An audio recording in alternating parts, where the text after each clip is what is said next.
This is Louis Forsdale, July 17th, 1978, TL 4011B, Topics in Communication.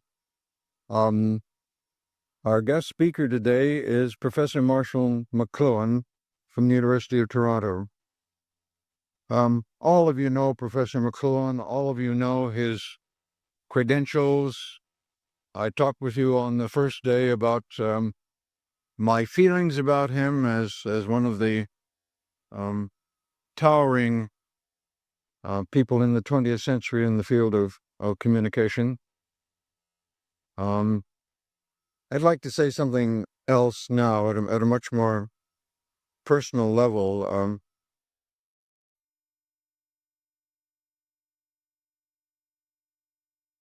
I've known Marshall for 30 years now. It develops. We were talking about it last night. I invited him to come down to TC for a session which I described in our first period. And we have developed through the years a kind of a close, distant friendship in which we see each other once or twice a year and exchange letters and so forth. And I've come to regard him as not only one of the towering intellectual figures in the field of communication, but also as was a side of him which I admire tremendously too, and that's a personal loyalty, which I would like to express my appreciation for Marshall. It's a great privilege to have someone who remains a loyal friend for so long, over a span of space. What I propose doing, since this friendship hasn't got us kind of on the same wavelength, is engaging in it, at least in the beginning of the session, with in a dialogue format, in which I'm going to pose some questions, generally as a devil's advocate because I know the answers, but pose the questions of the kind that I think would be interesting for the group to get involved with. At a certain point when we get going, give us a little while to get underway. Then I would welcome you coming in. I always reserving the right to try to steer us back to what I think of as the course we might be taking, because of inside information I have of where he's been and where he's going, I think. Okay, it's a Mutt and Jeff act that we sometimes do. Anybody remember Mutt and Jeff? Mit me, Mutt. This is one of the expressions in the old comic strip. Mutt and Jeff are a comic strip in which Mutt is, or Jeff is, a short one, and Mutt is, and the other one is lanky. Is a lanky one. Well, let us begin our dialogue. Marshall, it seems to me that in looking back over your work, which is quite numerous indeed, 14, 15 books, 1,000 magazine articles, 1,000 speeches, the basic thrust of the thing has been, it seems to me, to invite our attention to the necessity of looking at the form of media and what the form of media does to our sensibility and to human arrangements, rather than attending only to content. Now, I toss that out to you as whether you think that is, as a beginning kind of, well, generalization. I wish I had time to eulogize my friend Lou, but he has invited us to plunge right in here. And so For example, why not use examples? When you're on the telephone, you don't have a body. You're a discarnate, disembodied intelligence.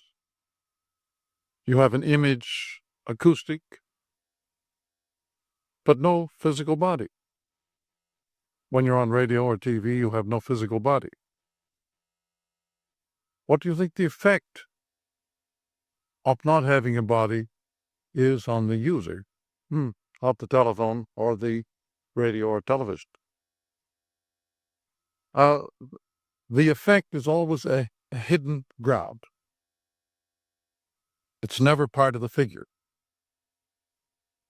The thing you see is figure. The thing that affects you is ground. And that's what I mean by the medium is the message. The medium is hidden. The message is obvious. But the real effect comes from the hidden ground, not from the content, not from the figure.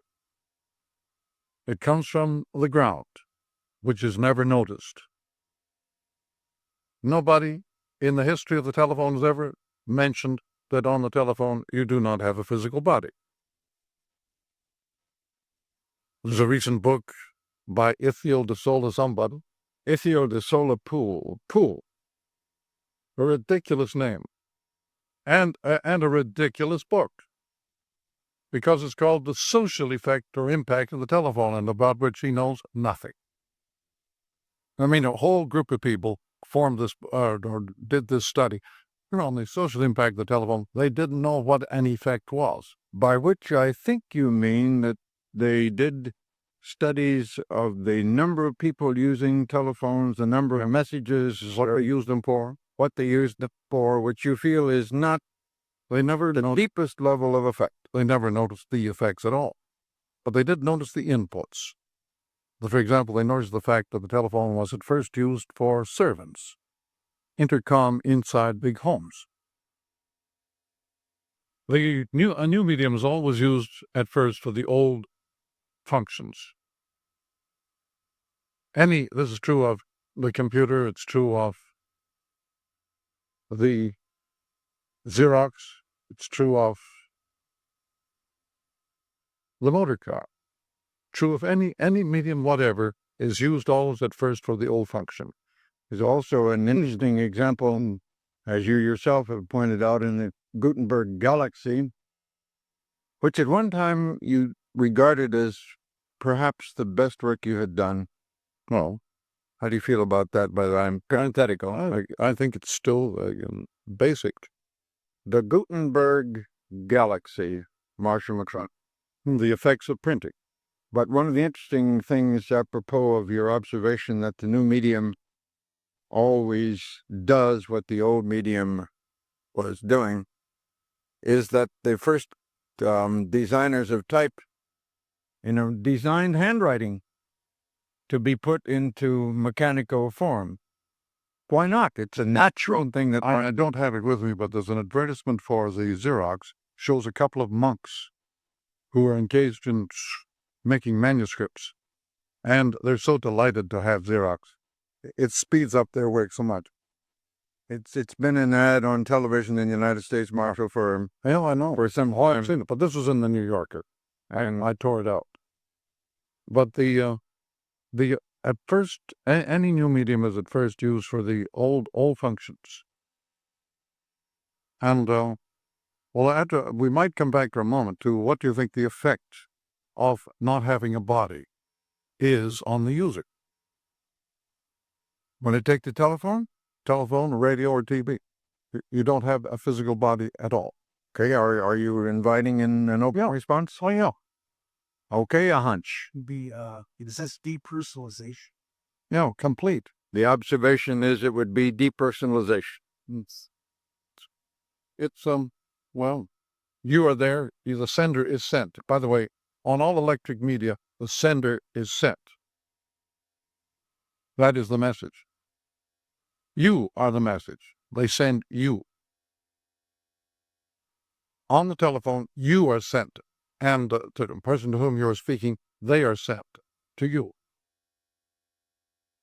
The sender is sent. Also, as you say, you lose your identity. You're nobody. The person who is sent is nobody.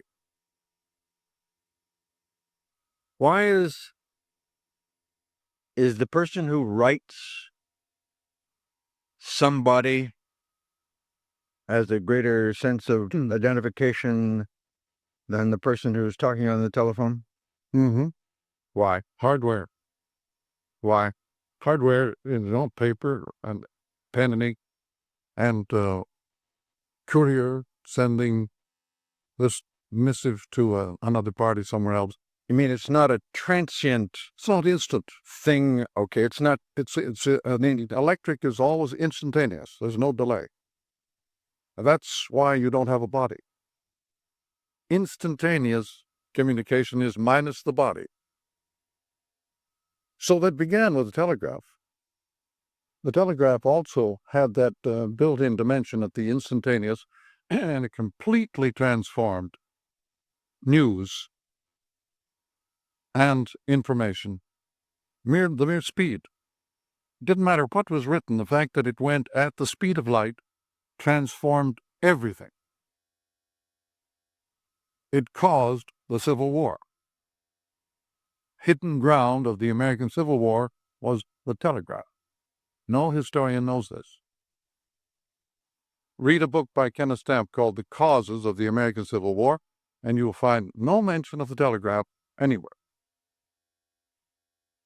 The telegraph is acoustic, not visual. At the speed of light, the ear comes into play.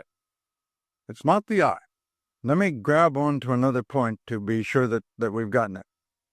What you're saying is that with the telegraph, or the telephone, that the major message is the speed of communication. And that very speed, as contrasted with writing a letter and sending it by horseback, or however we do it these days, it's a good deal slower than horseback. But the major message is the speed with which information is sent and what that does to social relationships in the human psyche, regardless of the content of the message. Content couldn't matter less. This is increasingly true of news under TV conditions. The content is of no importance. It's all fantasy. At the speed of light, all hardware news is translated into fantasy. It's inner trip. However, that's taking like a leap forward. Let's notice that when you move at the speed of light on the telephone, you do not have a private identity. And when you don't have a private identity, or rather when you don't have a body, you don't relate to natural law. Your gravity has no control over you at the speed of light. You are suddenly outside of the natural scheme of things. You're a Superman.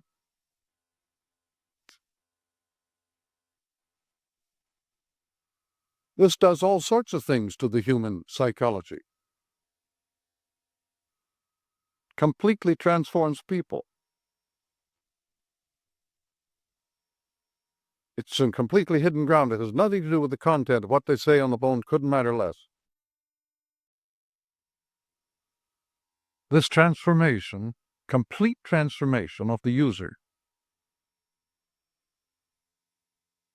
is never mentioned in all the literature on the telephone. Not a word about it. Because it's hidden. The effect of writing, I'll talk about that sometime today. The effect of printing, the Gutenberg Galaxy is mainly about the effect of printing, although it has a section on writing. The effects of these things have never been studied by, well, I could say anybody, except you wouldn't exclude yourself. No, and no, I guess I could include myself.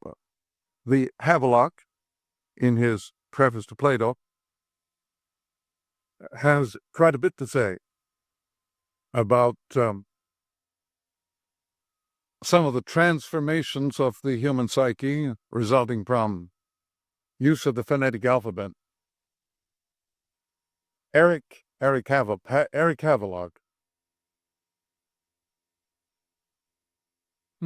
However, Havelock was a student of or colleague of Harold Innis at the UT, University of Toronto. And Innis was the first man since the alphabet was instituted 2,500 years ago. Harold Innis was the first man to study the effects of the alphabet on people and politics. Havelock was a student of Harold Innis and carried on that work. I am a student of Harold Innis, and I'm carrying on his work. Empire and Communication, Bias of Communication. Books by the late Harold Innis.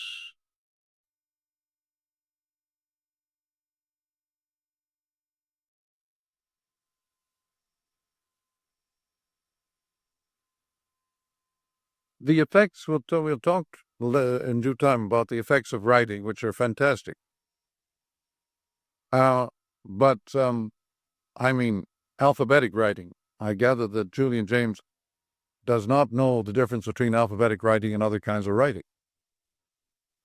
Phonetic writing, rather, is the only kind of writing that has this special effect on the human psyche.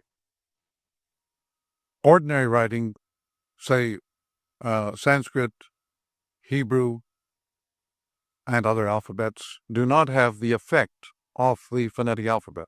Let me make sure that we're clear on this point. The phonetic alphabet is the kind of alphabet in which the sounds of the language are analyzed, and a finite number of marks are put down representing the sounds of the language. We use a phonetic alphabet. In English, it doesn't work very well because it isn't. We would need about 48 letters to be equivalent to the necessary sounds to do a good spelling job. There are other methods of writing, pictographic writing, for example, where the writing attempts, to show a tree and is gradually reduced in more abstract form, or ideograms in which arbitrary in Chinese, honesty is the figure of a man physically standing beside his word. That means honesty. A man stands by his word, two things, figure ground. So you're saying that the phonetic alphabet, the one which derives from speech, is the alphabet that we should be concentrating on and thinking about the major effects of writing on the human psyche. Yep. Why? Because when you translate from sound into sight, you pull out the physical ground in the situation and you're left only with figure.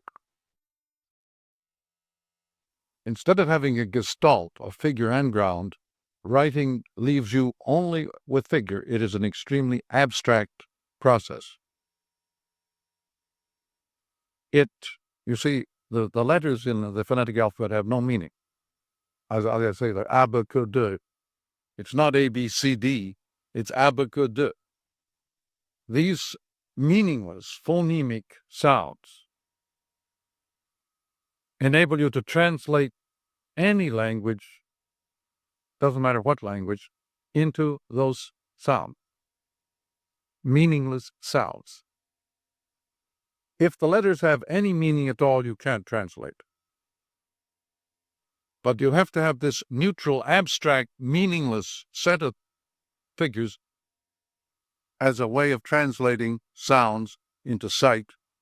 And when you do this, you pull the ground out from the gestalt and are left only with a figure. And the result of having figure without a ground is Euclid, is logic. What is called logic is pulling out the ground from under the figures. and tying the figures together in tight patterns. It began with the alphabet with Parmenides and onward through the Greeks. That is logic, Dick. Logic. Logic is figure without a ground. Is that the same as or close to saying, when you say figure without ground, is that close to saying that it's abstract? No. That it's arbitrary? Yes, it's very abstract. But you see, when you're on the telephone, you're totally abstract. You are an image without a body. That is figure without a ground. When you're on the air, on radio, TV, you are without a body with figure images there with no body. So in an oral culture, what you and I are doing here, Yeah. this does not have the same quality as if we were talking on the telephone, because we have figure ground here. Okay. And interplay is between figure and ground, which is called gestalt. Incidentally, apropos the hemispheres of the brain, the right hemisphere is the gestalt side of the brain, the figure ground side. The left hemisphere is the figure without ground, abstract. There is one side of the brain which is able to perform with non-gestalt, abstractly, figure minus ground. And that is called the rational side, ridiculously. It's merely the abstract side. The abstract side of the brain, the left hemisphere, is figure without ground. It is logical and lineal and connected. It has classification, places to put things. It has syntax, grammar, order, which is all figure without ground. The right hemisphere is all figure and ground and is called intuitive, is called simultaneous, or is not called, but they've discovered that it has these characteristics of just by rule of thumb. Fortunately, the hemispheres are not a theory. They are empirically established by the most painstaking methods. But the right hemisphere is simultaneous. That is the electric side of the brain. Are you for or against the right or the left hemisphere? I'm for the underdog. And the right hemisphere is the underdog side of our world. The gifted child is a right hemisphere child, and there's no place for him in the school system. The school system is built only on the left hemisphere. Quantified, classified, graded, and so on. IQ tests are all left hemisphere tests. Einstein wouldn't have made 90 on an IQ test. He was so right hemisphere he could hardly talk. He certainly couldn't spell, and he couldn't even do mathematics. He was intuitive, and he had his friends help him to mathematicize his intuitions. But there's a wonderful book about him, recent book by Foyer. It's called Einstein and the Generations of Science. It's a book of stories and anecdotes and dialogue between Einstein and a dozen or so of his friends when they were growing up in Zurich and Bern and so on. F-E-U-E-R. Poyer. Louis J., I think. Louis J. Poyer. Does he spell it correctly? Louis, I think so.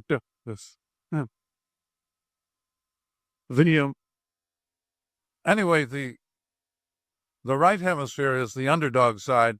Western man has not used it very much. It is the third world. It is the Orient. The Orient and the third world are 100% right hemisphere. That's why they're backward. That is, they can't forge ahead quantitatively the way the left hemisphere does. Are you using backward with a little bit of irony and... Oh, yeah, why, sure, because the gifted people are all very backward. But our school system has no place for gifted people. And the universities likewise, no place for gifted people. They don't fit into the courses. They don't fit into anything. Let's back up a little bit. You subscribe to the proposition that we were basically right hemisphere people wandering around the world prior to the phonetic alphabet. Yep, mankind for many, many eons was right hemisphere, minus any development of the left. Heaven knows what. Well, we do know how the left hemisphere did suddenly get activated. It was by Phoenician businessmen. They worked out this alphabetic code just out of sheer need for speed in their calculations and bookkeeping. And they passed it along to the Greeks. Fascinating story about how the Greeks happened to pick it up. It was not picked up by educated people and gradually transmitted to the hoi polloi. The Havelock has a new essay on the alphabet. It's in the New Literary History. He explains that the alphabet got going thanks to the, what do they call these people who do inscriptions? Scribes. No, working in stone. And stone scribes. Yeah. Working in wood and stone, these people would put names down and events, just as they do today. And they began to use this alphabet. It gradually moved upward into the educated area, but only after centuries. It was centuries before it actually became an educational factor in Greece. And so it had been around, say, from the 8th or 7th or 8th century, and it began to perform a little bit in the 6th, and then it had its big day in the 5th century, BC. But that's 2,500 years ago, it began to flower. Is there any contemporary information about... there is, of course. This is one of the signal questions. Any information about contemporaries at the time the alphabet was introduced and how they felt about it? Anybody like it, didn't like it? I hope you have a book down in the Columbia Bookstore by Professor Ryle of Oxford. It's on the progress of the Platonic dialogue. I don't know the exact title because I've never had the book in my hand. But there's a new book by Ryle on the development of the Platonic dialogue. It did not have very highbrow beginnings. It began as fun and games. That is the dialogue, not the book. The dialogue of Plato. Yeah. It began, in fact, Plato, we're told, came to Athens with a mime troupe, M-I-M-E, just to perform. And be somewhat like the NOH Japanese plays. They're like Disney cartoons. They put on, they dramatize Aesop's fables, things like that. And that's still today in Japan. The NOH, the note drama, is very close to the old Platonic mime. And the miming of the dialogues and so on began as fun and as a special art form. Nothing to do with philosophy. And it was just entertainment. But there's quite a bit about this in a book on Dostoevsky by Bakhtin. B-A-H-T-I-N. B-A-H-K-T-I-N. He's a Russian with this new book on the poetics of Dostoevsky. And this. Now, Dostoevsky was entirely a right hemisphere man. And he, too, puts on these mimes, these carnival-like, Mardi Gras, crazy performances that were a traditional Byzantine form. Now, Byzantium, you've heard of. Another name for it is Istanbul, where you've just been. And Byzantium has a big tie-in with Russia, and Russian origins are very close to these Byzantine origins, and Byzantium was Hellenic, not Roman. And so hence the Greek tie. Byzantium came out of the old Hellenic Eastern world, the world that eventually hung on to Aristotle.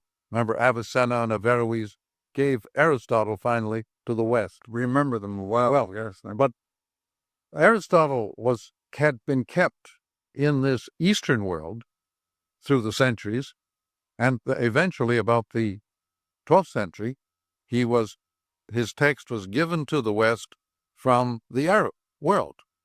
The Arabs kept Aristotle and used his philosophy before the West had him. So that in the same way, Dostoevsky was using art forms that go way back into Byzantine times, Hellenic times, and are based on the Mardi Gras festival world of fun and games. And his Notes from Underground, or his Idiot, or whatnot, these are really parts of ancient and traditional entertainments.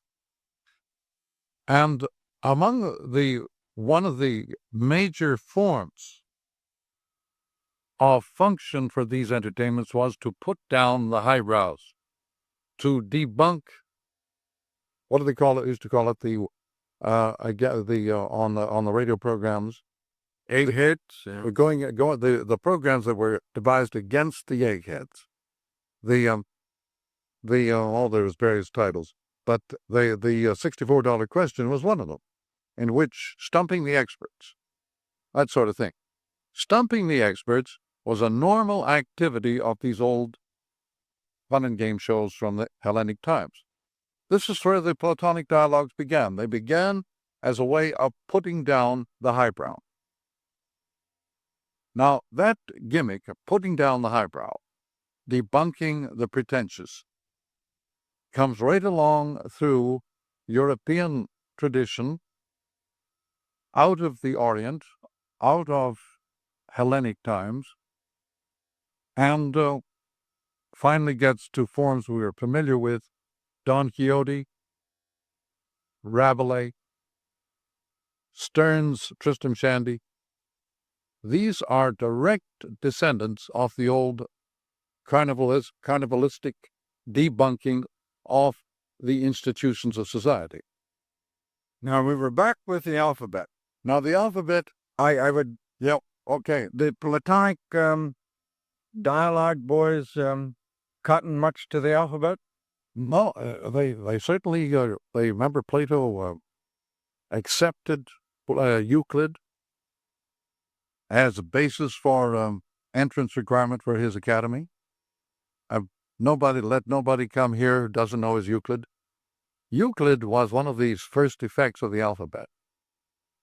That is, when you pull out everything except the figure, all the attributes of space and time are pulled out except certain abstract features. Euclid could not have happened before the alphabet, and he has never happened in any other country except with the alphabet. China does not have Euclid, nor does Africa, nor India. Without the phonetic alphabet. Without the phonetic alphabet, there's no Euclid. And there's no logic. There is no logic in India. If you read The History of Logic by Boshensky, there's only one history of logic, big fat one.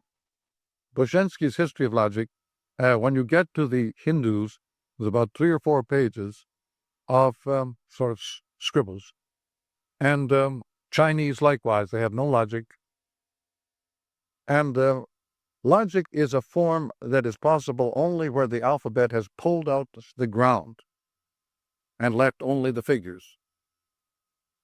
Euclid is a world of figures without a ground.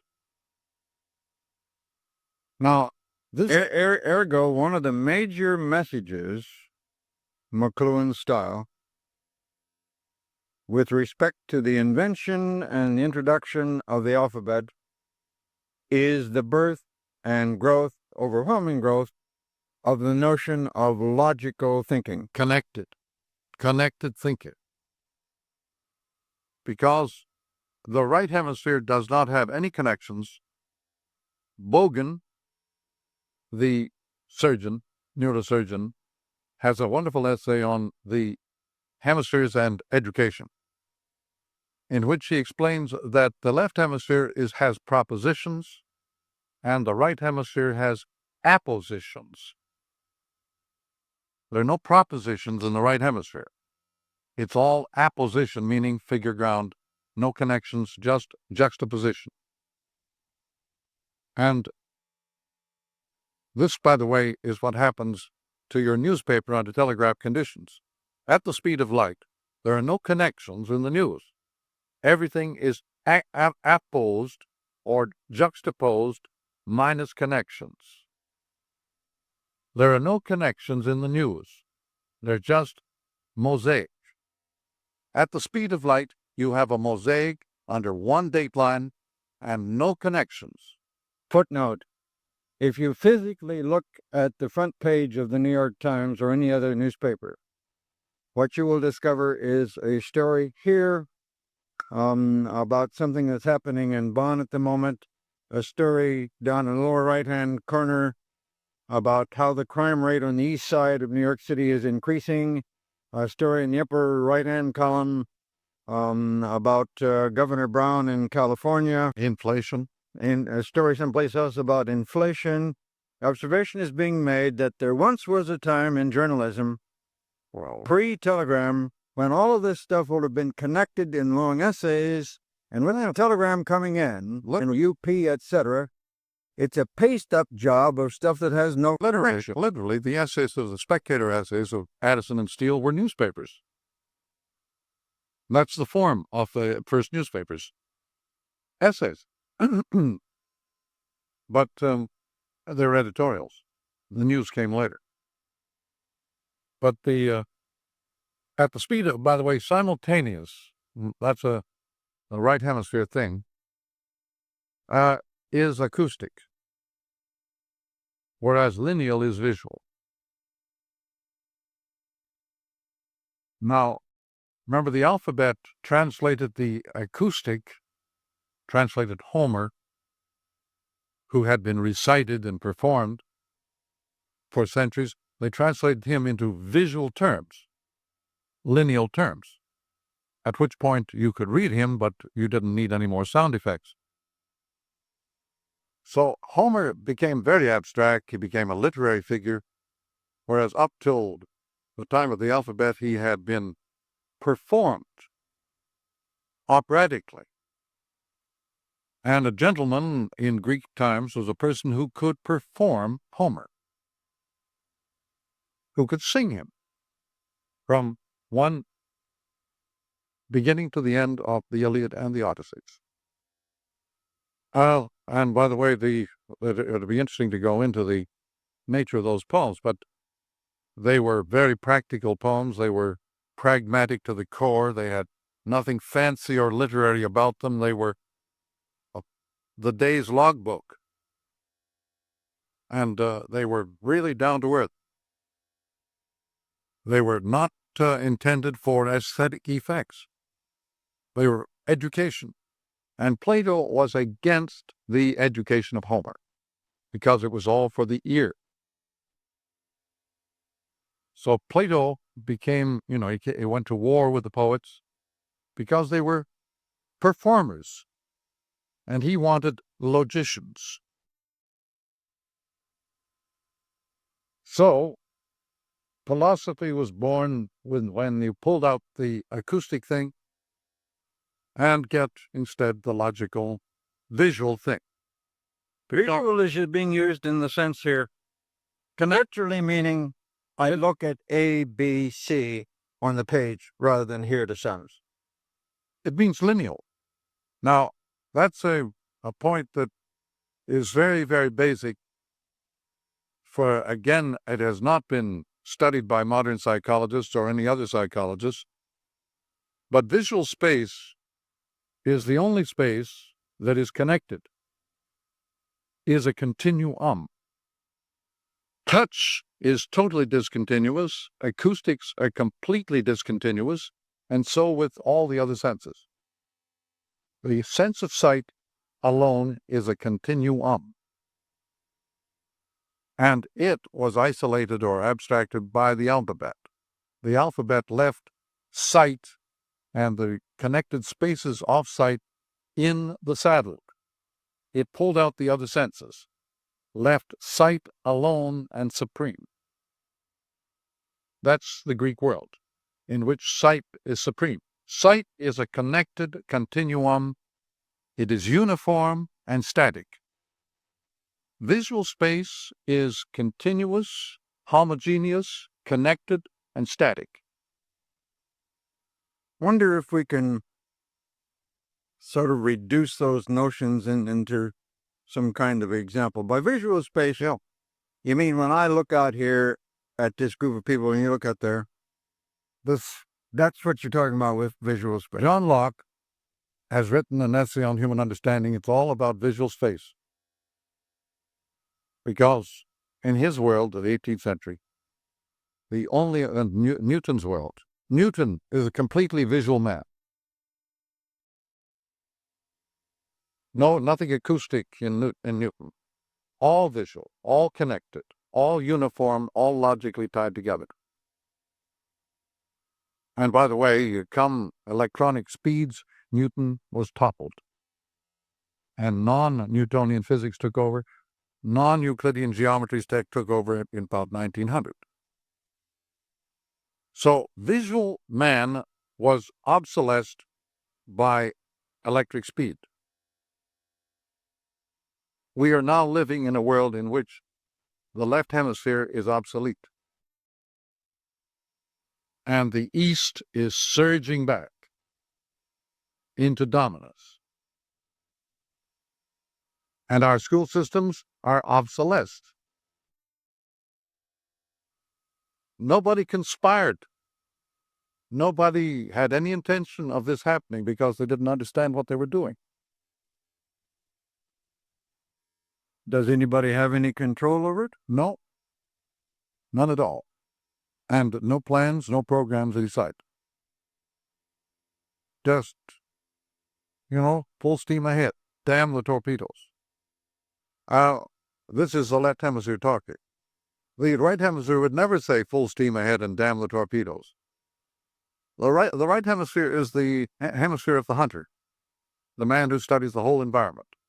It is ecological.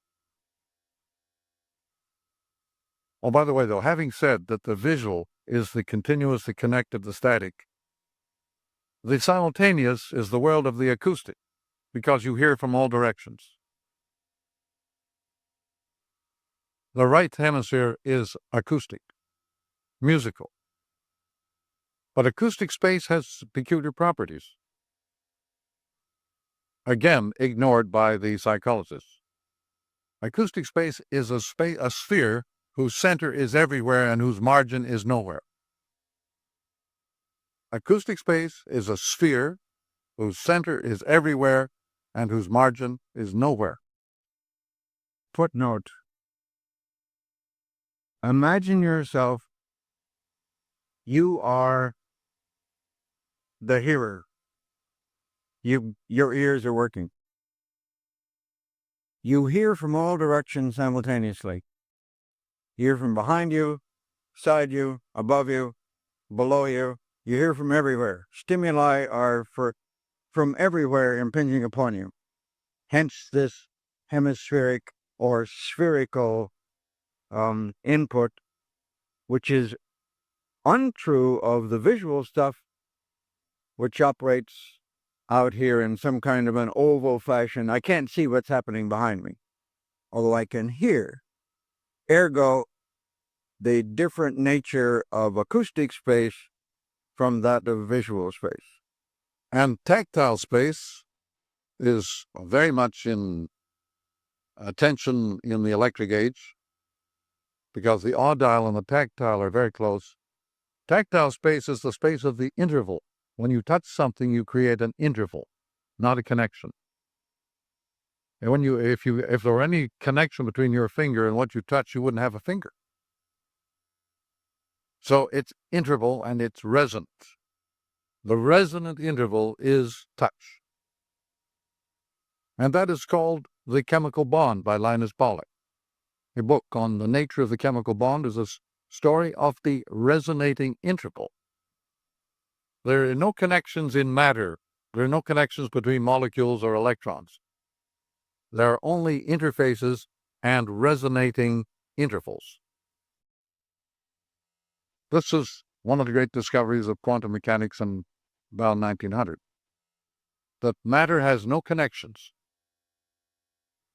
ergo is totally non-visual and non-visualizable.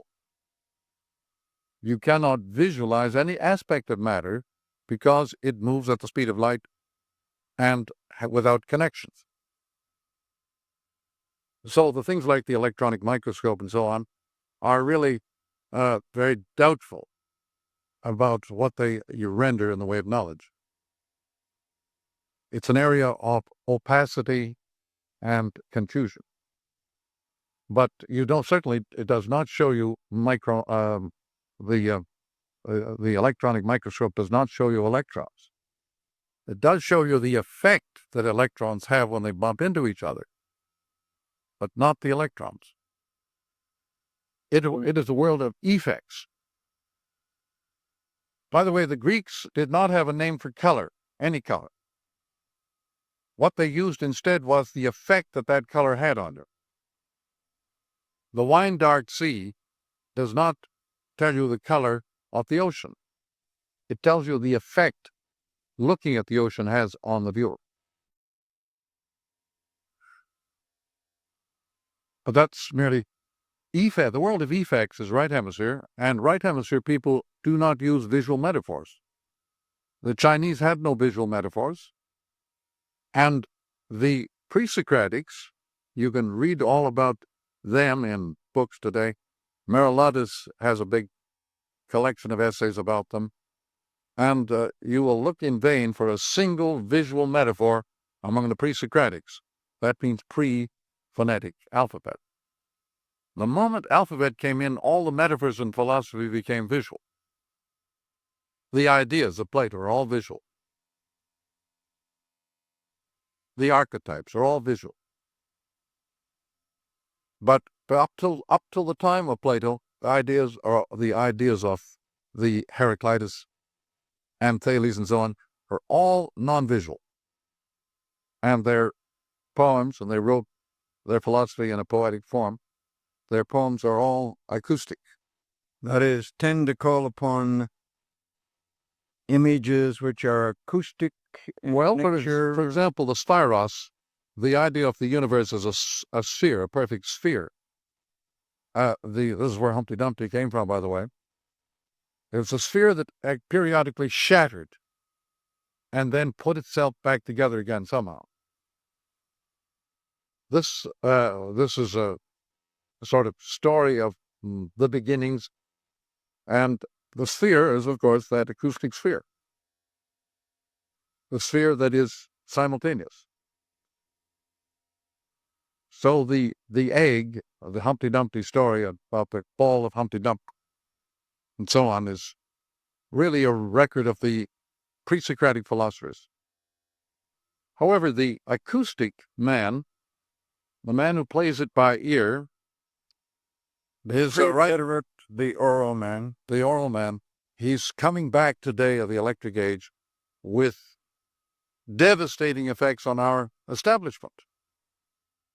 Because the electric man not only lacks a private identity, he also lacks any morals.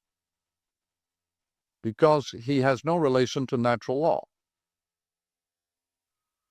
Not having a body, he has no relation to natural law and therefore no morals. No morals in the ordinary sense of the word anyway. He can relate to supernatural law, but he cannot relate to natural law, which may help to account for the strange revival of religion. Discarnate man, disembodied man, cannot relate to natural religion, but he can relate to supernatural religion. Is discarnate man, again, I go back to the notion that face to face here in this room, we are not discarnate. No. All senses are in operation here. We see each other, we hear each other, we can touch each other, and smell each other. And the BO is one of the most basic forms of identity. So what's happening is the unique. Each one is unique, like fingerprints. What's happening then is an abstracting out of certain of the sensory incapacities. With the alphabet, it was abstracting out the visual stuff, which was up for centuries. Now in what you're referring to as the electronic age, we are still abstracting out. That is, if you're watching television, you're not in the presence, literally, of the person. You're abstracting out an image of some kind. If you're on the telephone, you're abstracting out an inner trip.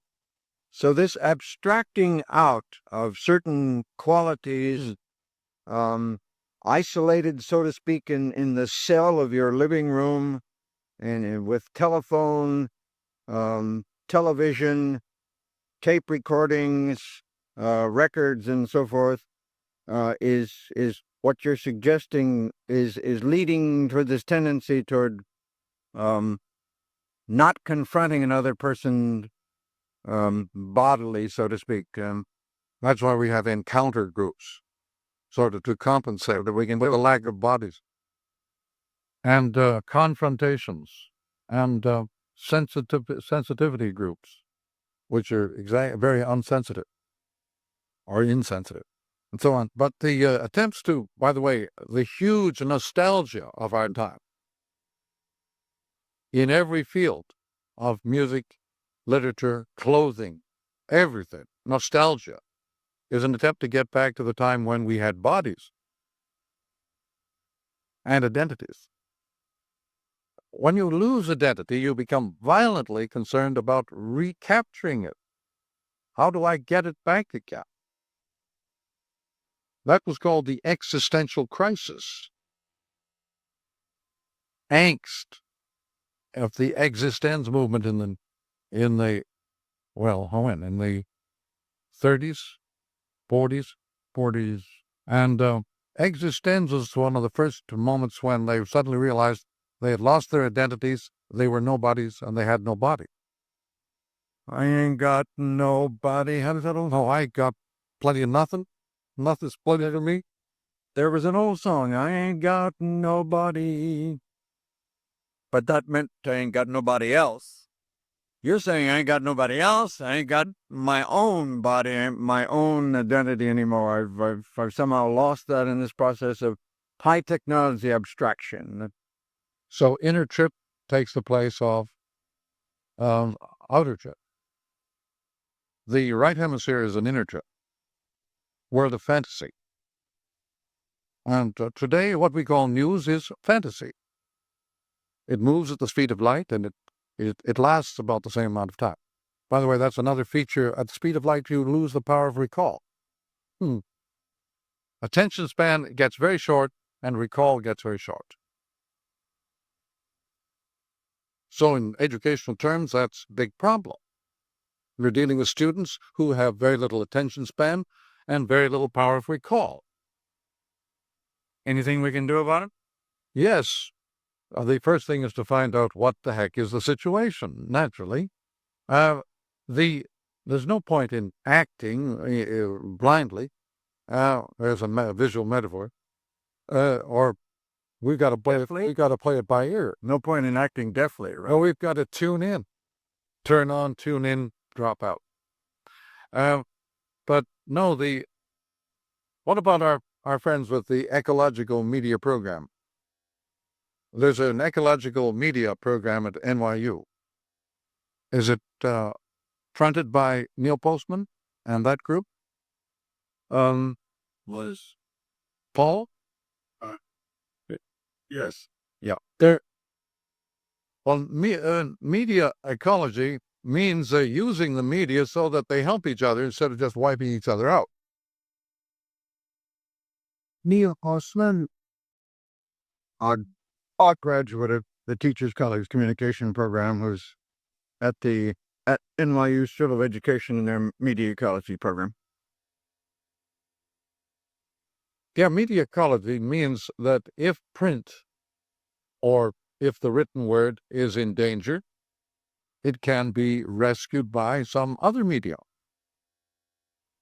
or propped up. And don't just let something like that go down the drain without any counter activity. How do you feel about the back to basics movement, where every teacher, sensing the crisis because every parent is screaming, "My kid can't read anymore," the tendency of the school is to say, "Away with everything but print"? Yeah. Well, you know about the back. Well, it's whistling in the dark, isn't it? I mean, the one thing that they cannot possibly obtain by that wishful attitude is basics. There's nothing basic about the basic program, eh? They've never looked into why the need for basics. They've never studied the media or the effects of the media on anybody, let alone their students.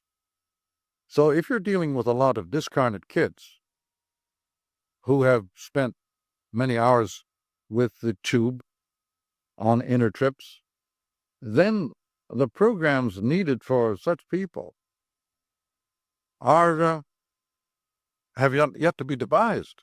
They haven't even been thought of. To go back to basics, to go back to hardware for kids who have lived only with software is meaningless.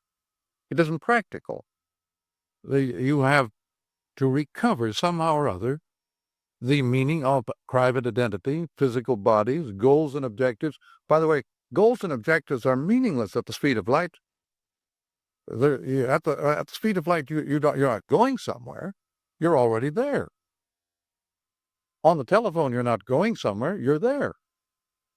And in the electronic world, there are no goals or objectives. We're already there. And so the basics program, based on the old hardware where people had fixed goals and objectives, literally meaningless. And it would follow then that if your observation is an accurate one, that kids who've grown up in this simultaneous, this fast-moving world don't feel the necessity themselves of a goal in life. No, I'll tell you what is taking the place of goals. I have a book called Take Today, and it means just that. Let's have a look at today. Take Today as the executive's dropout, and it is it has three basic themes. The first place that we have moved from hardware to software. Second, we have moved from jobs to role-playing. And third, we have moved from central to decentralized forms of activity. What has taken the reason the whole job thing is in such a hassle is that jobs are obsolete as a form of human activity. At the speed of light, the role-playing takes the place of job holding. Now, what is role-playing? Because it is not a job. If you are an actor on a stage and you are in the role of Hamlet, playing that role has nothing in common with having a job of 9-to-5 job. It means putting on an audience. Role-playing means a put-on. Instead of getting a repetitive hardware sort of performing area to work in. You have to learn how to put on your audience in such a way that you become important to them. Role players, let's see, where would one begin to explain role playing in everyday life? Core volunteer Well, role players. yes. Children playing are all playing in roles. Role playing is literally playing, not working.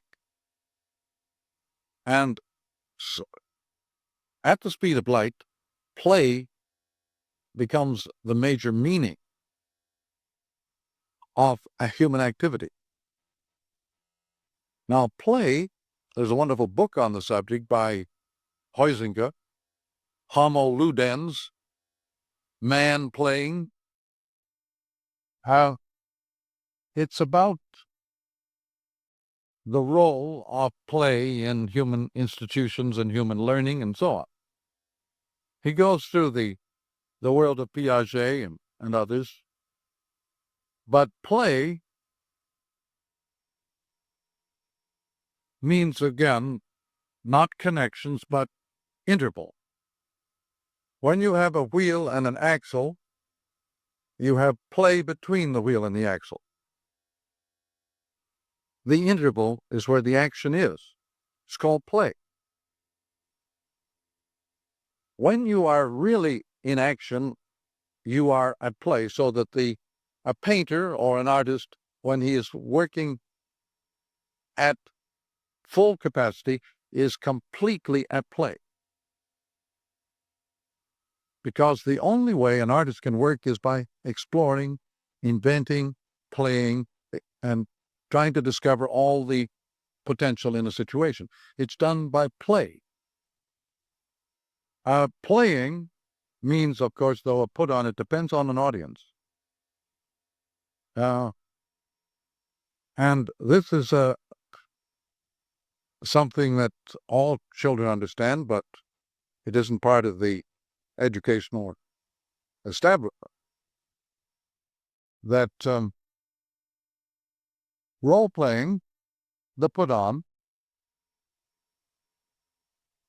is a kind of sanity. You remember that group of people who got themselves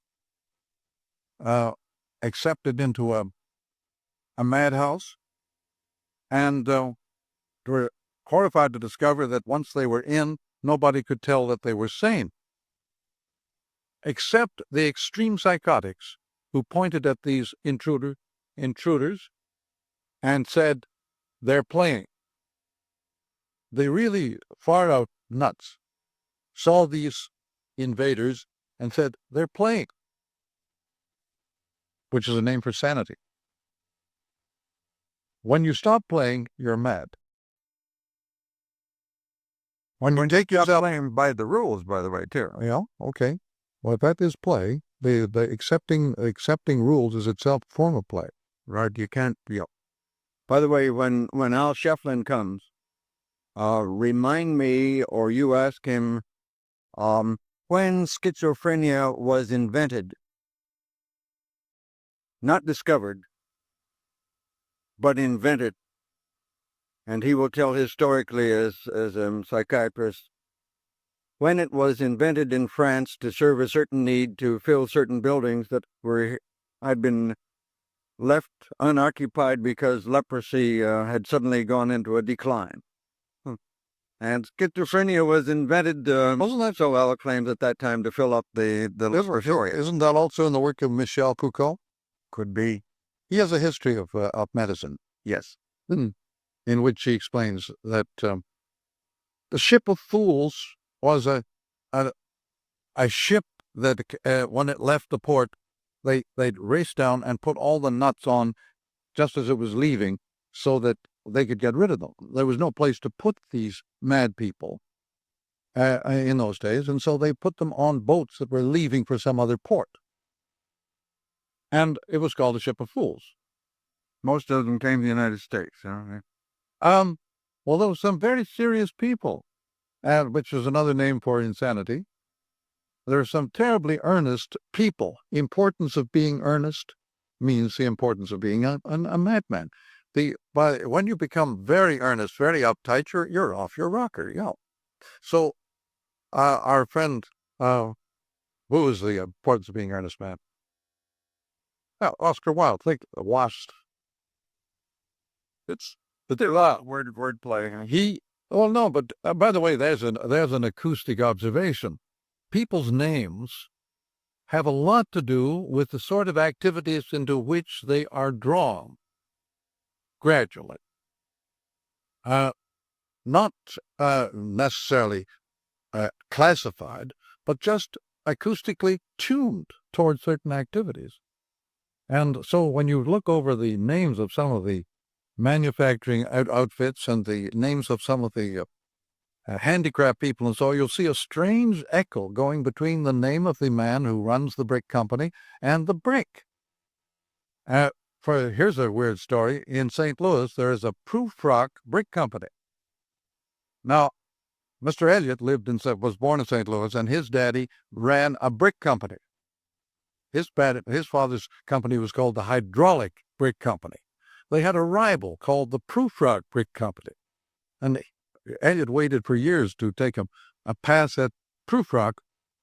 His poem on the love song of J. Alfred Proof Rock, this ridiculous guy, this ridiculous name. Let's circle back to the Greeks and to the way in which they use dialogue as game and logic as game. And let us suggest that if you wanted to get that back to basics and wanted to validate the left hemisphere in our time, you would have to approach it as a game. And you could reestablish the validity and the fun of basics and of grammar and arithmetic and so on if you approached it through the right hemisphere.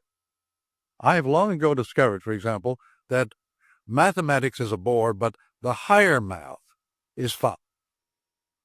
If you get up very high in physics, math of physics today, you're in a poetic world. It's fun. It's only the lower math that is dull and flat-footed. 2 plus 2 and that stuff. But no, the higher math is pure fun. And I have a friend, Bob Logan at UT, who teaches a course in poetry and mathematics. No, it's poetry and physics. A grad course. And I've taken this course, and it's a lot of fun. It's only the lower echelons where the dullness is. But if you wanted to revalidate our, say, left hemisphere curriculum, then approach it as a fun game through the right hemisphere. Should we want to revalidate the left hemisphere? Yeah, because if we want to hang on to any of our institutions, legal or otherwise, you have to keep it in good shape. But not necessarily overwhelming, not necessarily tyrannizing or dominating. No, you see, another factor about the two hemispheres. Again, there's so many that you can't remember them all unless one made just a list. One of the factors about the dominance of the hemisphere depends upon what is the ground under it. The left hemisphere became dominant when they invented this new ground of lineality, logic, and Courier systems, and connected spaces. The military took over. Instead of an armed horde of Highland fighters, you've got suddenly phalanxes and lineal military structures. With the Greeks.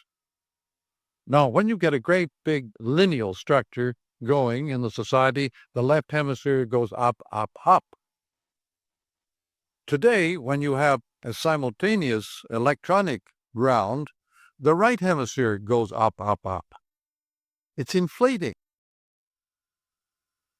The right hemisphere is becoming dominant thanks to the new ground of electric information. It is not conspiratorial, it is not intended, and it could be controlled. It could be dimmed down. By balancing the media. Not content, That's right. but the very presence of... By rationing the amount of time you are allowed to spend with those things. The French spend about 1/2 an hour a month with TV. They regard as poison. They want to maintain their institutions. That is realism. Don't let the kids near the thing except as a very occasional treat. Otherwise, you're merely poisoning their psyches. And you're not talking about violence. Nothing to do with the Not talking about sex. Nothing to do with drugs. Nothing to do with. I keep saying that because you got to dig that he's talking about the form of the thing and what that's doing to us. Shall we take a short break? No. 5 minutes. One of the things I like is happenings beyond the left hemisphere, back into the right, by Poche and Morissette. Okay, Professor McLuhan has in his hand a new book which he'd like to call to your attention. He made by Arthur Wellesley Poche, who used to be here at Teachers College, and he retired recently. And it's called Beyond the Scientific, which means, again, flipping over into the right hemisphere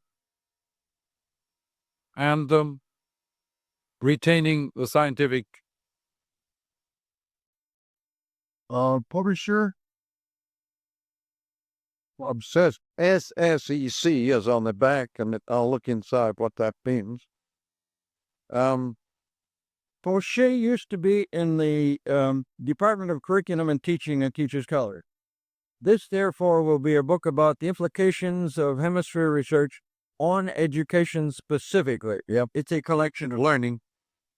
I don't know what SSEC stands for. Yeah, I got a thing through the mail. It's an obscure publisher, but it'll be at the Columbia Library, probably. Want to look at it and find the publisher. So not now, but after the class is out. Yeah. Let me ask you this. What are you up to today?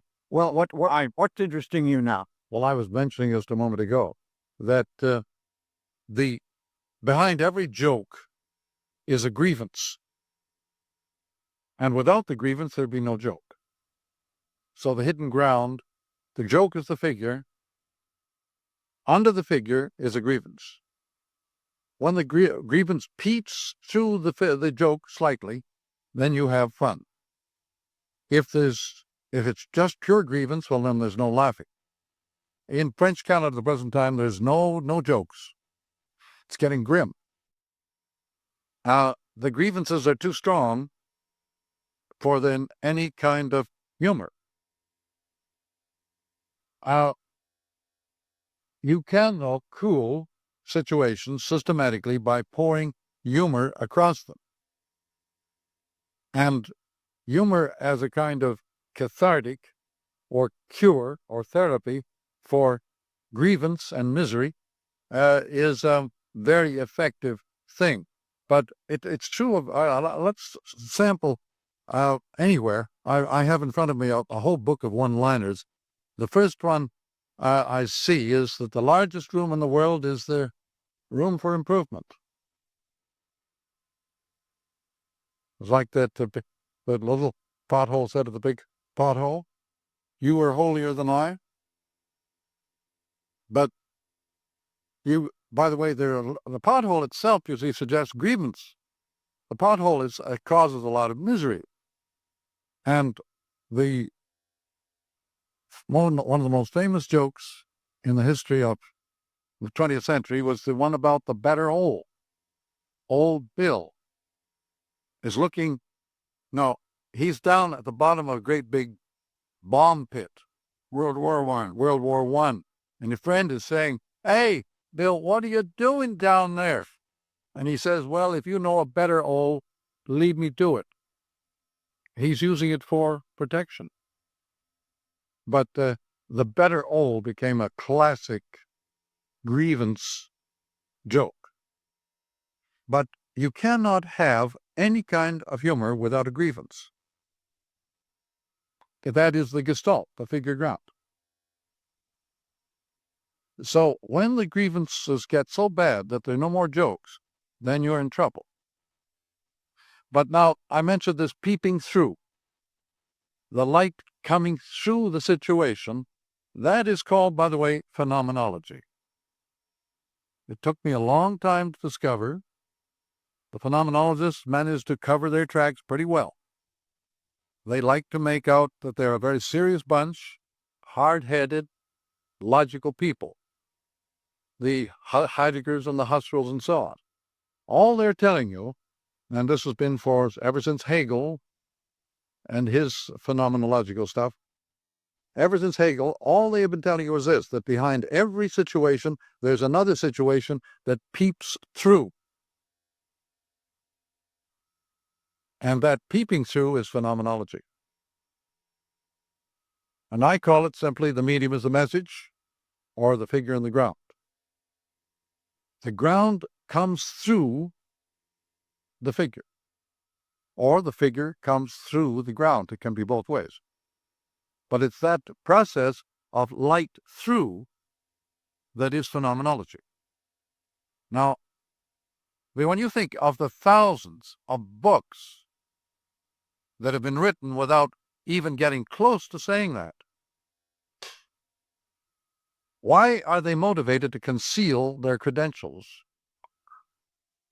I've discovered this in most of the highbrow activities of our world. The jealous guarding of the sacred territory, the specialty.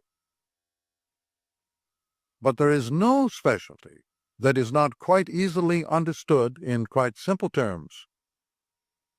If you know enough, you can translate it into very simple terms. But my understanding media is phenomenology of the media. If you don't know, that's one of Professor McLuhan's early books, Understanding Media, sort of the classic that... It's not that early. My gosh, this is another example of that narrow attention. It's after a lot of literary criticism, after The Mechanical Bride. Oh, no. Bride is 51. No, the Understanding Media is 64. 1964. I said it's after. Oh, it's after, oh yeah, I thought, yeah. And I agree with you, it's not all that early, but it's... No, it's, 12, 14 years old. But you were asking what I've been up to. I've been working on the history of Menippean satire. And history of who? Menippean. That is, I mentioned it earlier, apropos the Dostoevsky book, Bakhtin. Menippean satire includes Lucian, the dialogues of Lucian. It includes the Petronius, the world of funny stories, including the 1001 Nights. These are all Menippean satires, and they come on down through the book of Catchfield to Cameron. They come down through our Western world in various forms, including Don Quixote I mentioned. The world of, like the Marx Brothers, it's a world of crazy adventures and debunking serious things and serious people. Erasmus's Praise and Folly, Rabelais' Gargantua. These are Menippean satires that are debunking serious people and pretension. It's their put-offs. And what interests you in that? I'm working on Tristram Shandy. Why? With Eric. My son Eric is doing a doctorate on Tristram Shandy and Menippean satire in Tristram Shandy. Aside from fatherly affection?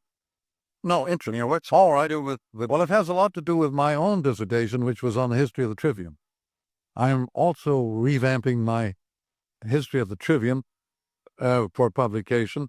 And the trivium is grammar, logic, rhetoric, talking about basics.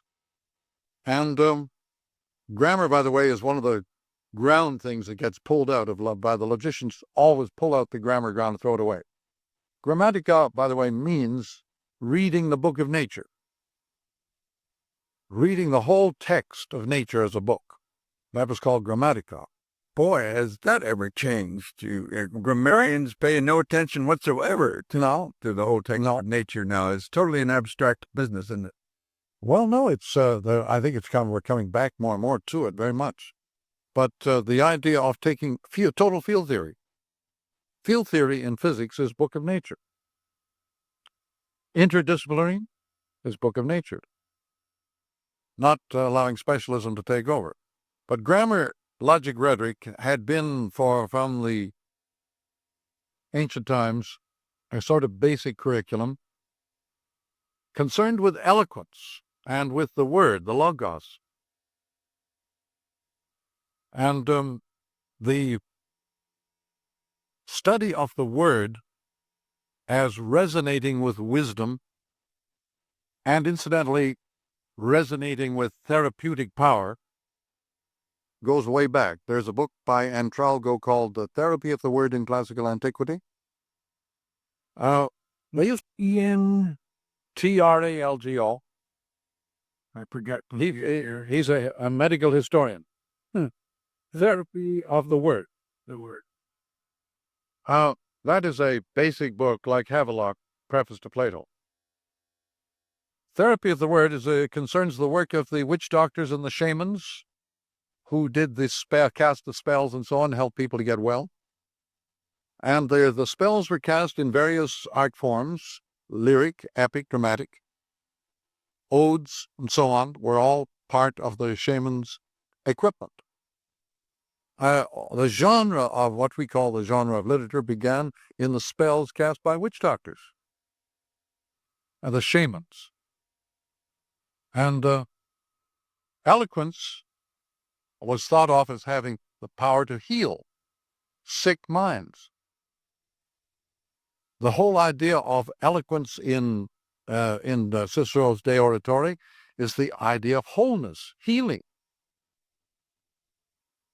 And the therapy of the word was this is, of course, especially true of Christianity, the whole idea of the word, the divine word, as healing. The Logos was thought of as therapeutic.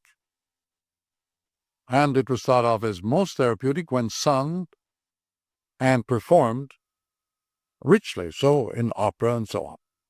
There's a book out called Poetry as a Therapeutic Experience. No. Came out 6 months ago. Joseph's one of them. The editor's Lerner, L-E-R-N-E-R.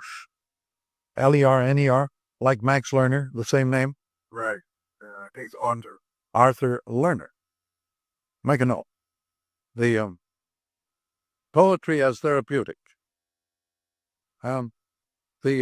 Ezra Pound had a phrase, as the poets are the antennae of the race, meaning they pick up the messages first. They are the means of orientation in a crazy world. They can tune you in on situations by adjusting their rhythms. And perform absolutely necessary functions for the society. They anticipate then, for example, the forms which lie ahead, the structures, the interconnections, and if you're sensitive to what the artist is doing and can dig it, you've got a leg up on finding out where we may be or be going. Yes, the painter or the poet should be able to give you at least a 30 years warning on where you are headed, because they pick up the messages that much earlier, at least a generation before the establishment or the bureaucracy. Menninger has got a thesis that there's another group that has almost equal sensitivity in a culture, and it's what we normally refer to as neurotics. That is, that neurotic styles change. In Freud's time, the great neurosis was hysterical inversion, in which you suddenly went lame, and then you got on the couch and learned that your father when you're 3 years old, did X, Y, Z, and Freud says get up and walk. That's known as hysterical conversion. When now numerically, one of the major neurotic problems is impotence. That is both physical and psychic. I can't do nothing about it. I've got no control. I've got no control over the situation, and fits in beautifully what you're talking about. Typically, the Greek was not Celsus. Who was the Greek medical man? The big Galen. He was a mechanist. Whereas most of the world, especially the Hellenic and Semitic world, saw the sick person as sinful, as suffering from sin. The Semitic idea of disease was sin, and the Galen or Greek idea was mechanism. Our modern medicine is still mechanical, one cure for one disease. The pill will cure you of this. If they find the right therapeutic pill, then you're okay. The idea is gradually coming in that cancer is not a disease but a way of life, and that cardiac problems are also not a disease but a way of life. They are environmental. When I went into a tuberculosis sanatorium many years ago, on the first day, the head doctor came around and said to me, "What are you doing here?" And rather than, clobbering him, I said, "I've got tuberculosis." And he said, "I know that, but everybody has got tuberculosis. Everybody who walks in the face of the earth houses the tuberculosis bacillus. How come you've decided, to let it take over?" Being quite serious. And he was, among the early, well, not that early by any means, but he was a holistic doctor who was saying, "Look, let's look at your life and see how come it was convenient for you at this moment to have tuberculosis." It's a sort of an out-of-fashion disease, too, among other. Well, actually, diseases are human artifacts. Oh, yeah. Diseases are not just something that nature produces. They're made by man. And the cures, too, are artifacts, which reminds us of the LOMs. Okay. We have these. I have a LOM. law of the medium. Laws of the media I call LOM, for sure, for simple. But I have this book sort of ready to appear, and I think I'll call it the Phenomenology of the Media. But it's called Laws of the Media at the present time. And I have some samples here. And I think you'll find that they do help to bring together something we've been talking about this morning. All of my laws of the media are right hemisphere. Radio? All of them. It doesn't matter which one. Okay. So give us the background of what this crazy adventure is all about. I simply was talking or making notes one day, and I came across this phrase of Karl Popper that a scientific hypothesis is one that can be disproved. If it's science, it can be disproved. Not proved, but disproved. And for some reason or other, this prompted me to set down at that very moment a hypothesis about money. If money can be hypothesized, then you could put it down in a simple form. So I simply said, A, money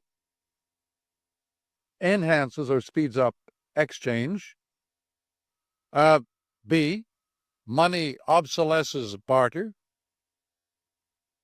C, money brings back something that had been pushed out earlier. It brings back potlatch. potlatch was an old form of conspicuous consumption among native peoples. Crockeutal Indians and still use it in British Columbia. It was a way of showing off and also a way of inspiring further production. But then, having got ABC, I decided that if you push anything far enough, it's going to flip into the opposite form. You push money far enough and it becomes credit, which is not money. Credit has its completely different set of laws. But anyway, I hear using these four, I've approached every kind of human artifact I can think of. And by artifacts, I mean words, pencils, safety pins, bulldozers, anything man-made, disease. I was gratified recently when Dr. McCullough of our Cancer Institute in Toronto took hold of these tetrads and applied them to some of his own work, and found to his amazement that they saved him a lot of time by predicting certain events that would occur if they were used. He was talking about therapy, but I don't know if I have I don't think I have that one here, but What they've got in front of them is radio, Marshall. a radio at the moment, eh? Now, what does it enhance? I've forgotten what we assigned to radio as a beginning. Oh, here it is. It enhances access to the entire planet, to everybody. On the air, you're everywhere, minus a body. It obsolesces wires and cables in physical bodies. It retrieves tribal ecological environments, which in turn have traumatic and paranoid effects. But it reverses into the global village theater, Orson Welles' Invasion, where there are no spectators, only actors.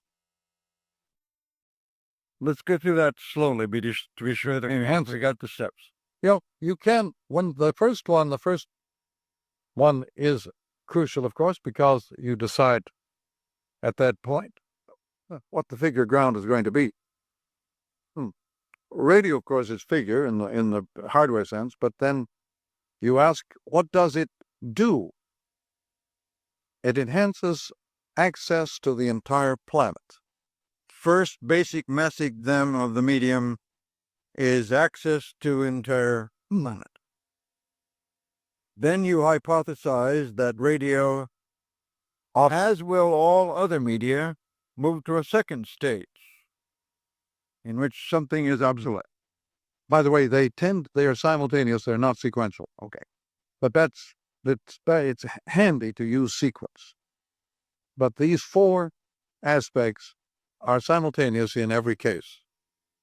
And they also form a metaphor. They're a four-part metaphor. A is to B as C is to D here in ratio. This was not intended. It was only after some time I discovered that these four things were metaphors. And by the way, this right hemisphere thing is called metaphoric as opposed to scientific. The quantified, measurable left hemisphere is called scientific because it is quantifiable, whereas the other one is called metaphoric because you can't quantify it.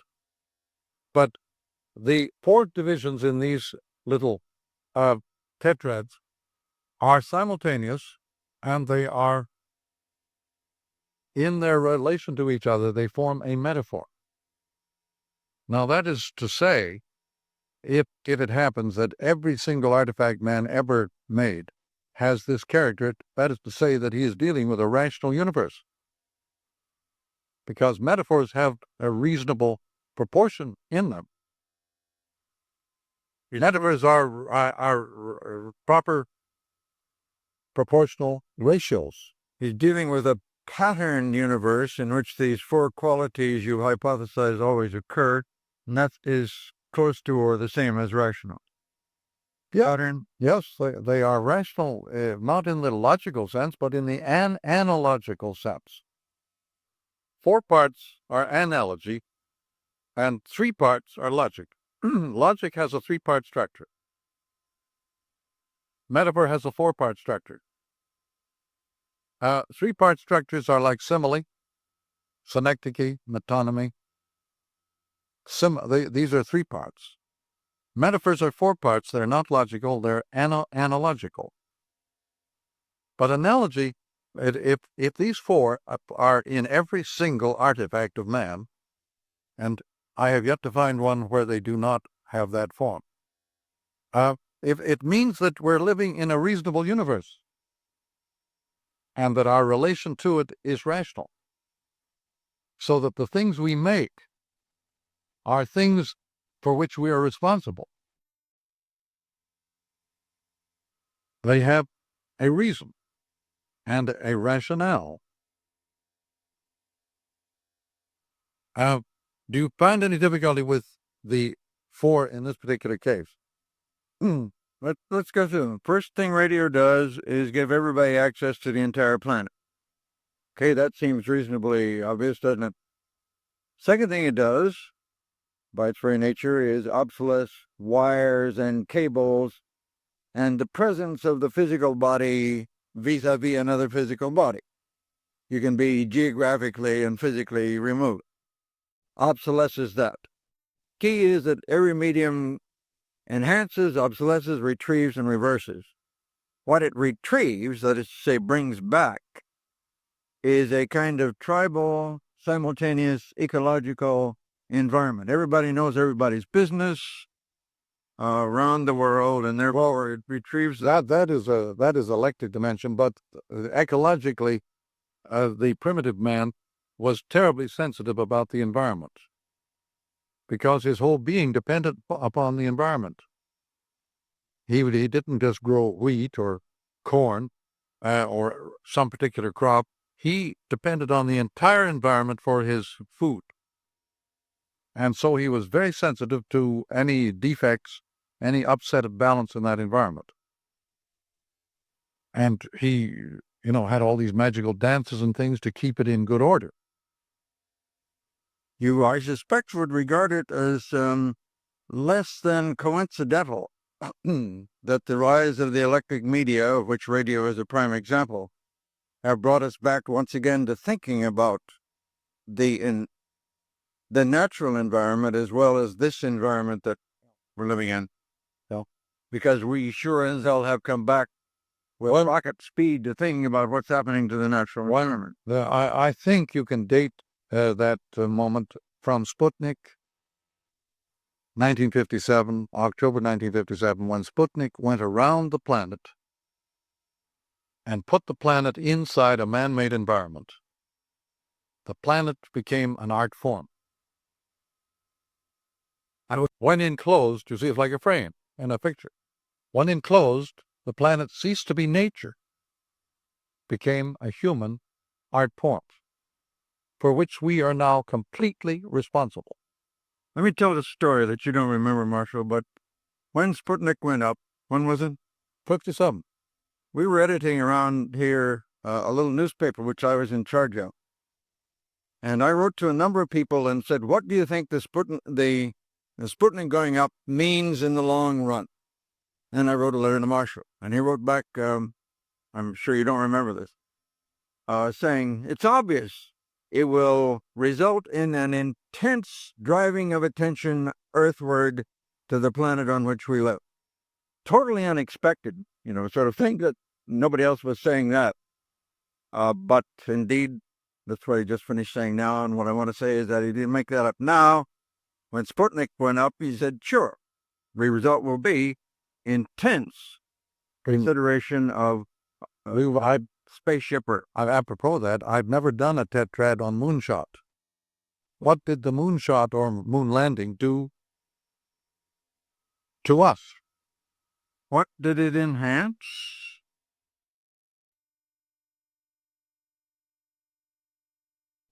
I never asked myself.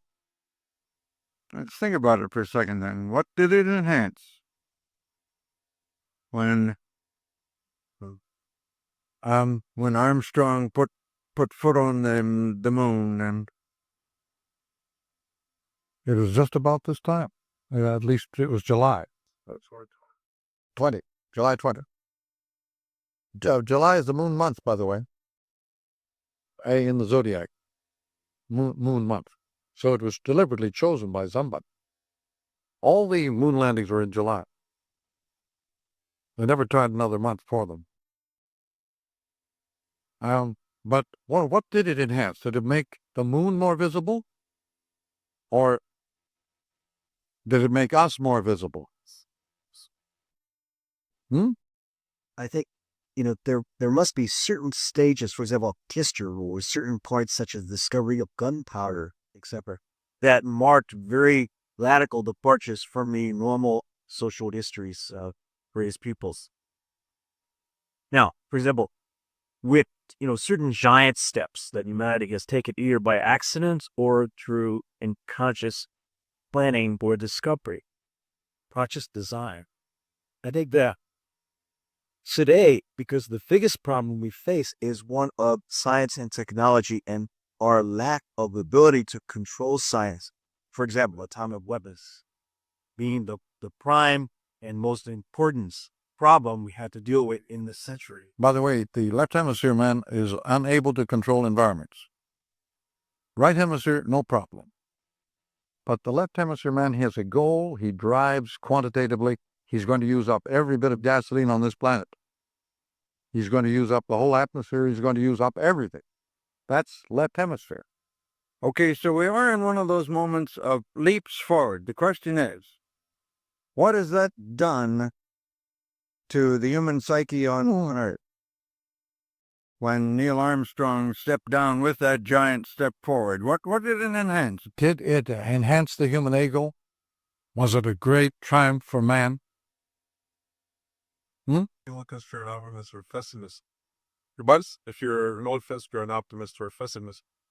You're optimistic. Yeah. See, well, we just gain more mobility. The sky's the limit. We know more power. If you're pessimistic, you could see ourselves even small. And we realize how large the universe looks, and we're not the center. Let's ask ourselves, what happened to the men who did it? Aldrin and Shepard, Collins, Armstrong. what happened to them? They had the experience, and they also had the experience of studying the Earth from out there. It had a strange effect on them. If it had a big effect on them, it must have had one also on us, less obvious. They are figures and we are the ground, you see, in our sense. By the way, wonderful New Yorker joke. His guy says, I've been through most of the places on this galaxy, and Earth makes the best popcorn. Russell Schweikart, one of the astronauts, talks very eloquently about what it did to him when on a spacewalk, when he went extravehicular, and he put up his thumb to his eye, looking down toward Earth, and he could blot it out, just like that.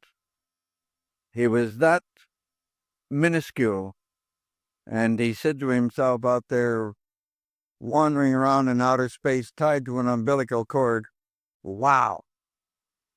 And he also said to himself, as have a lot of other astronauts reported back, what a delicate, fragile place we live on. What a delicate place that is. How susceptible to utter destruction that is. How thin the layer of atmosphere around Earth is.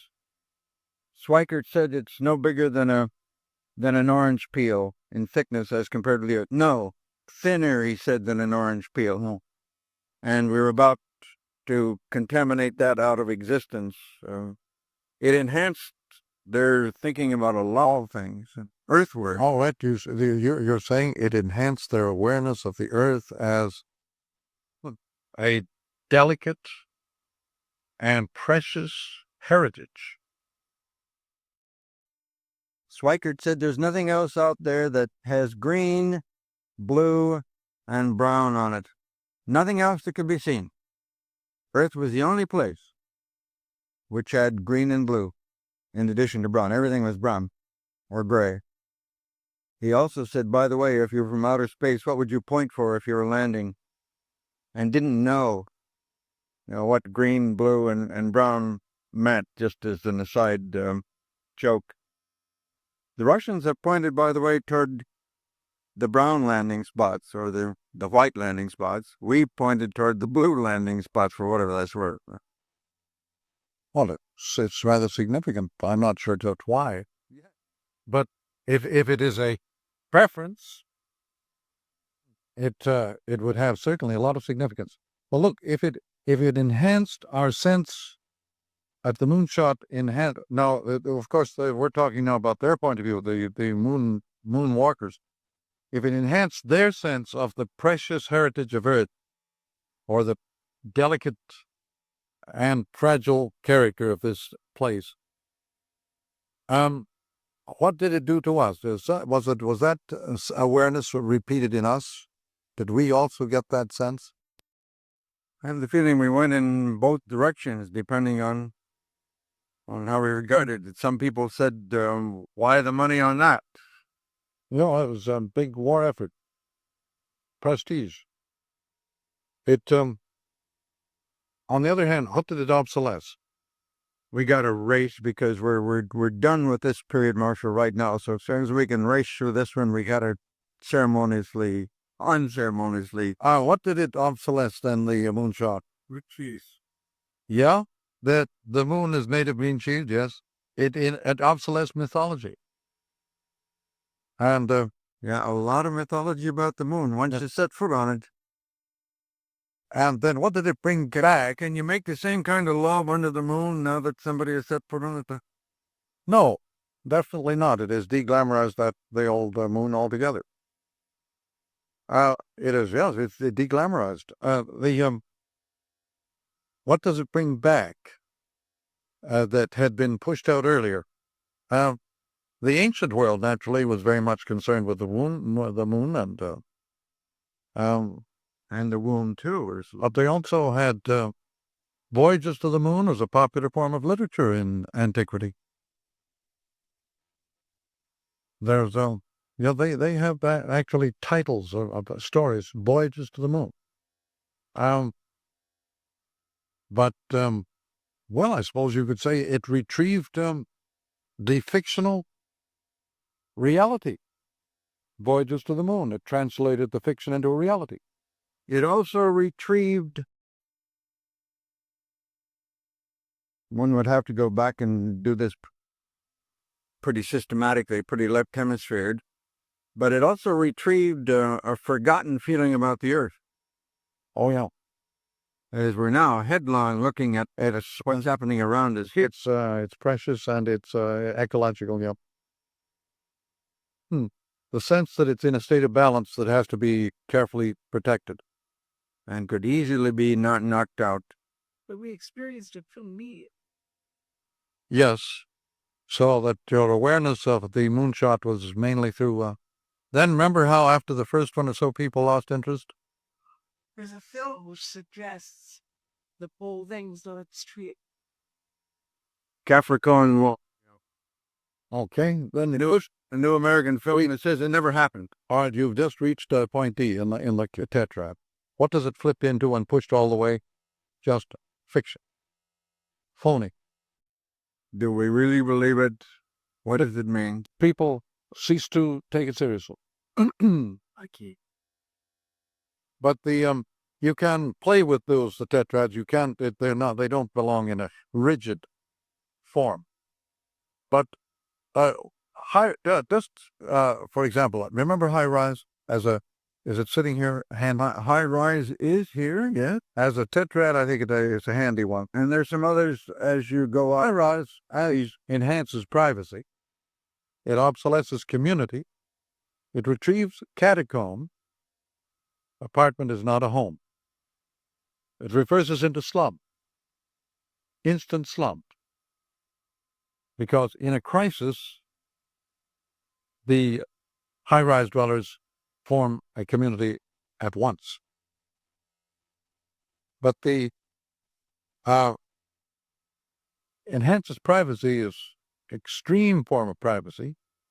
Obsolesces community. People are so private they don't want to ever get acquainted. Retrieves the catacomb. An apartment is not a home. An apartment is a catacomb. Huh? And reverses into slow. But that Dr. McCullough, the cancer man, found that he could take any of his therapies and put them in that form and find out what they would flip into if pushed too far. The actual therapies he was using on his cancer patients.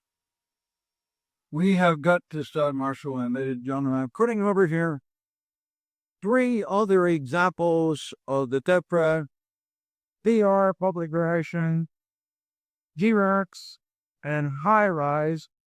I would suggest to you that what we have heard is a kind of exploration in how to think formally about things, structurally about things, without respect to content. That's the major message, which has been Marshall's major, by the way, message from the beginning. A basic phrase of mine is the user is the content in all situations. You're the content of your clothing, of the motor car, of your language, of anything you read. You are the content. It can't mean anything that it doesn't mean to you. I thank you very much. We all thank you very much, dear. Well, make me not